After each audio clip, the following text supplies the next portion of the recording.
News next top ನ್ಯೂಸ್ಗೆ ಸ್ವಾಗತ. ನಾನು ದರ್ಶನ್ ಶೆಟ್ಟಿ ನಾರ್ಕಳಿ. ಟಾಪ್ ನ್ಯೂಸ್ ನೋಡೋಣ. ಅದಕ್ಕೂ ಮುನ್ನ ಈ ಕ್ಷಣದ ಹೆಡ್ಲೈನ್ಸ್.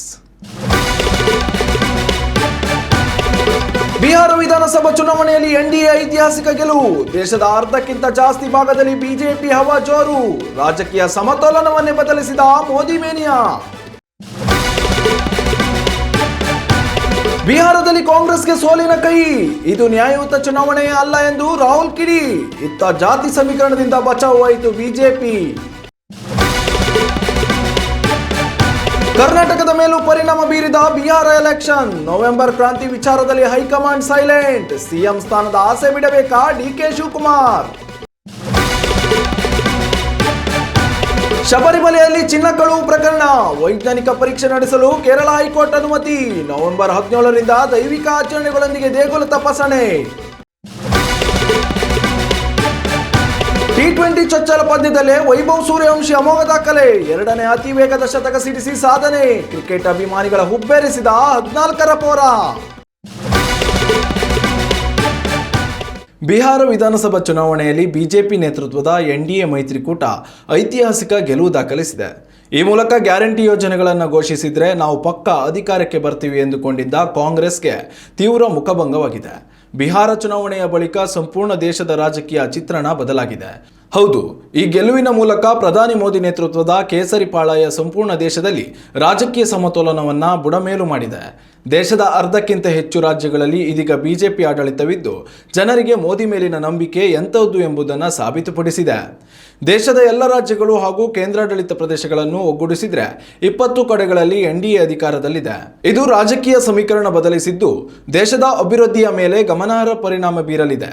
ಉತ್ತರ ಪ್ರದೇಶ, ಛತ್ತೀಸ್ಗಢ, ಉತ್ತರಾಖಂಡ್, ರಾಜಸ್ಥಾನ, ಮಧ್ಯಪ್ರದೇಶ, ಹರಿಯಾಣ, ದೆಹಲಿ, ಗುಜರಾತ್, ಅರುಣಾಚಲ ಪ್ರದೇಶ, ಒಡಿಶಾ ಹಾಗೂ ಗೋವಾದಲ್ಲಿ ಬಿಜೆಪಿ ಅಧಿಕಾರದಲ್ಲಿದ್ದರೆ ಬಿಹಾರ, ಮಹಾರಾಷ್ಟ್ರ, ಅಸ್ಸಾಂ, ತ್ರಿಪುರಾ, ಮೇಘಾಲಯ, ಪುದುಚೇರಿ ಹಾಗೂ ನಾಗಾಲ್ಯಾಂಡ್ನಲ್ಲಿ ಎನ್ಡಿಎ ಮೈತ್ರಿಕೂಟ ಅಧಿಕಾರದಲ್ಲಿದೆ. ಇನ್ನು ಸಿಕ್ಕಿಂನಲ್ಲಿ ಎಸ್ಕೆಎಂ ಪಕ್ಷ ಅಧಿಕಾರದಲ್ಲಿದ್ದು ಇದು ಕೇಂದ್ರದಲ್ಲಿ ಎನ್ಡಿಎ ಮೈತ್ರಿಕೂಟದ ಭಾಗವಾಗಿದೆ. ಚುನಾವಣೆಗಳಲ್ಲಿ ಸೋತ ಬಳಿಕ ಮತದಾನ ಪ್ರಕ್ರಿಯೆಯ ಮೇಲೆ ಅನುಮಾನ ಪಡುವುದು ರಾಹುಲ್ ಗಾಂಧಿ ಹಳೆಯ ಅಭ್ಯಾಸ. ಈ ಬಾರಿ ಬಿಹಾರ ವಿಧಾನಸಭಾ ಚುನಾವಣೆಯ ಬಳಿಕವೂ ತಮ್ಮ ಹಳೆ ಚಾಳಿ ಮುಂದುವರಿಸಿದ್ದಾರೆ. ಬಿಹಾರದ ವಿಧಾನಸಭಾ ಚುನಾವಣೆಯ ಸೋಲಿನ ಬಳಿಕ ಪ್ರತಿಕ್ರಿಯೆ ನೀಡಿದ ರಾಹುಲ್ ಗಾಂಧಿ ಈ ಸೋಲು ನನಗೆ ನಿಜಕ್ಕೂ ಆಶ್ಚರ್ಯ ತಂದಿದೆ ಎಂದಿದ್ದಾರೆ.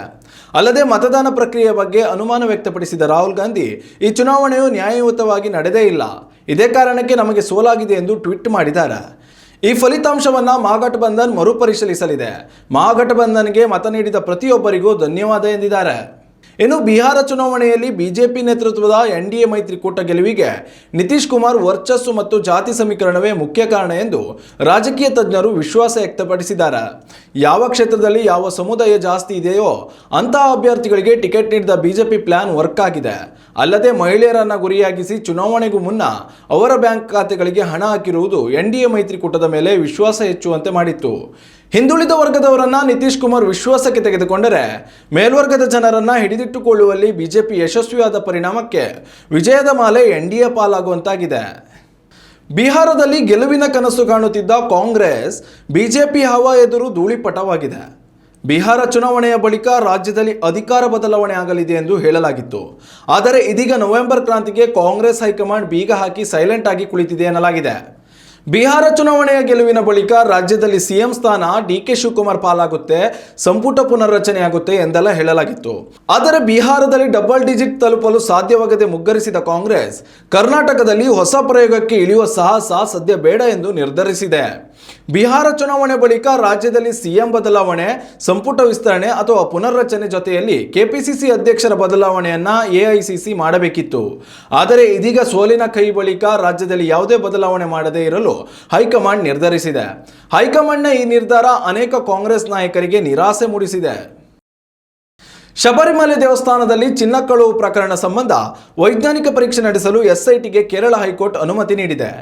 ಕೇರಳ ಹೈಕೋರ್ಟ್ನ ನ್ಯಾಯಮೂರ್ತಿಗಳಾದ ರಾಜ ವಿಜಯ ರಾಘವನ್ ಮತ್ತು ಕೆವಿ ಜಯಕುಮಾರ್ ನೇತೃತ್ವದ ವಿಭಾಗೀಯ ಪೀಠ ನವೆಂಬರ್ 17ರಿಂದ ವೈಜ್ಞಾನಿಕ ನಡೆಸುವಂತೆ ಅವಕಾಶ ನೀಡಿದೆ. ಈ ಮೊದಲು ವೈಜ್ಞಾನಿಕ ಪರೀಕ್ಷೆಯ ವಿಚಾರವಾಗಿ ದೇಗುಲದ ಮುಖ್ಯ ಅರ್ಚಕರ ಅಭಿಪ್ರಾಯ ಕೇಳಿದ್ದ ಸಂದರ್ಭದಲ್ಲಿ ದೈವಿಕ ಅನುಮತಿಯ ಅವಶ್ಯಕತೆ ಇದೆ ಎಂದು ಹೇಳಿದರು. ಹೀಗಾಗಿ ನವೆಂಬರ್ 17ರಂದು ಪರೀಕ್ಷೆ ನಡೆಸಲು ನಿರ್ಧರಿಸಲಾಯಿತು. ನವೆಂಬರ್ 17ರಂದು ಪಡೆಯಬೇಕಾದ ದೇವ ಅನುಜ್ಞೆಯ ಆಧಾರದ ಮೇಲೆ ಮಧ್ಯಾಹ್ನ 1 ಗಂಟೆಗೆ ಉಚ್ಚ ಪೂಜೆ ಮತ್ತು ದೇಗುಲ ಮುಚ್ಚಿದ ನಂತರ ಪರೀಕ್ಷೆ ನಡೆಸಲಾಗುತ್ತದೆ. ದೇಗುಲದ ಪಾವಿತ್ರ್ಯತೆಗೆ ಯಾವುದೇ ರೀತಿಯ ಅಡ್ಡಿ ಎದುರಾಗದಂತೆ SIT ಈ ತನಿಖೆ ನಡೆಸಲಿದೆ. ಈ ವೈಜ್ಞಾನಿಕ ಪರೀಕ್ಷೆಯು ಚಿನ್ನದ ನಷ್ಟದ ನಿಖರ ಪ್ರಮಾಣ ತಿಳಿಸುವುದರಿಂದ ಈ ಪ್ರಕರಣದ ಪ್ರಬಲ ಸಾಕ್ಷಿಯಾಗಿ ಬಳಕೆಯಾಗಲಿದೆ. ಇನ್ನು ಇದರ ಜೊತೆಯಲ್ಲಿ ದೇಗುಲದ ಆಡಳಿತ ಮಂಡಳಿ ಕಾರ್ಯದರ್ಶಿಯನ್ನ ವಿಚಾರಣೆಗೆ ಒಳಪಡಿಸುವ ಸಾಧ್ಯತೆ ದಟ್ಟವಾಗಿದೆ. ದೋಹಾದಲ್ಲಿರುವ ವೆಸ್ಟರ್ನ್ ಪಾರ್ಕ್ ಅಂತಾರಾಷ್ಟ್ರೀಯ ಕ್ರೀಡಾಂಗಣದಲ್ಲಿ ನಡೆದ UAE ವಿರುದ್ಧದ ರೈಸಿಂಗ್ ಸ್ಟಾರ್ಸ್ ಏಷ್ಯಾ ಕಪ್ ಪಂದ್ಯದಲ್ಲಿ ಭಾರತೀಯ ಆಟಗಾರ ವೈಭವ್ ಸೂರ್ಯವಂಶಿ ಅಮೋಘ ಸಾಧನೆಗೈದಿದ್ದಾರೆ. ತಮ್ಮ T20 ಚೊಚ್ಚಲ ಪಂದ್ಯದಲ್ಲೇ ವೇಗದ ಶತಕ ಗಳಿಸುವ ಮೂಲಕ ಕ್ರಿಕೆಟ್ ಅಭಿಮಾನಿಗಳ ಹುಬ್ಬೇರಿಸಿದ್ದಾರೆ. 14 ವರ್ಷ ಪ್ರಾಯದ ವೈಭವ್ ಸೂರ್ಯವಂಶಿ ಕೇವಲ 32 ಎಸೆತಗಳಲ್ಲಿ ಸ್ಫೋಟಕ ಶತಕ ದಾಖಲಿಸಿದ್ದಾರೆ. ಈ ಮೂಲಕ ಭಾರತೀಯ ಬ್ಯಾಟ್ಸ್ಮನ್ ಗಳಿಸಿದ ಎರಡನೇ ಅತಿ ವೇಗದ ಶತಕ ಇದಾಗಿದೆ. IPLನಲ್ಲಿಯೂ ಆಡಿದ ವೈಭವ್ ಸೂರ್ಯವಂಶಿ ಕೇವಲ 35 ಎಸೆತಗಳಲ್ಲಿ ಸೆಂಚುರಿ ನಿರ್ಮಿಸಿದರು. ಪ್ರಪ್ರಥಮ ಓವರ್ನಿಂದಲೇ ಸಿಡಿಲಬ್ಬರದ ಬ್ಯಾಟಿಂಗ್ ಶುರು ಮಾಡಿದ ವೈಭವ್ ಕೇವಲ 14 ಎಸೆತಗಳಲ್ಲಿ ಅರ್ಧ ಶತಕ ದಾಖಲಿಸಿದರು. ಇದಾದ ಬಳಿಕ ಕೇವಲ 32 ಎಸೆತಗಳಲ್ಲಿ ಶತಕ ಗಳಿಸುವ ಮೂಲಕ ಸಾಧನೆಗೈದಿದ್ದಾರೆ. ಈ ಮೂಲಕ ರಾಷ್ಟ್ರೀಯ T20 ಟೂರ್ನಿಯಲ್ಲಿ ಸೆಂಚುರಿ ಸಿಡಿಸಿದ ವಿಶ್ವದ ಅತ್ಯಂತ ಕಿರಿಯ ಆಟಗಾರ ಎಂಬ ವಿಶ್ವ ದಾಖಲೆಯನ್ನು ವೈಭವ್ ಸೂರ್ಯವಂಶಿ ದಾಖಲಿಸಿದ್ದಾರೆ. ಮಾತ್ರವಲ್ಲದೆ T20 ಪಂದ್ಯದಲ್ಲಿ ಅತಿ ವೇಗದ ಸೆಂಚುರಿ ಬಾರಿಸಿದ ಅತಿ ಕಡಿಮೆ ವಯಸ್ಸಿನ ಆಟಗಾರ ಎಂಬ ಕೀರ್ತಿಯನ್ನು ತಮ್ಮದಾಗಿಸಿಕೊಂಡಿದ್ದಾರೆ. ಇನ್ನಷ್ಟು ತಾಜಾ ಸುದ್ದಿಗಳಿಗಾಗಿ ನೋಡ್ತಾ ಇರಿ ನ್ಯೂಸ್ ನೆಕ್ಸ್ಟ್. ಇದು ವರ್ತಮಾನದ ಕೈಗನ್ನಡಿ.